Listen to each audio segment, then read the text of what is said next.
dhe aeroporti i Gjirokastrës, që sot është një aeroport funksional për aktivitetet sportive, për fluturimet sportive,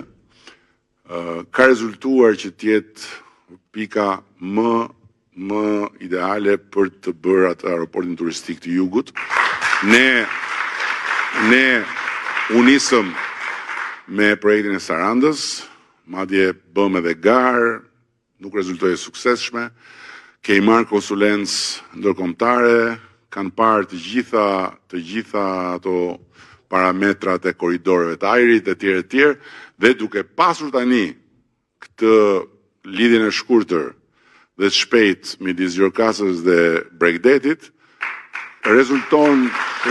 nga ekspertiza ndërkombëtare që pika më ideale për të ndërtuar aeroportin është Gjirokastra dhe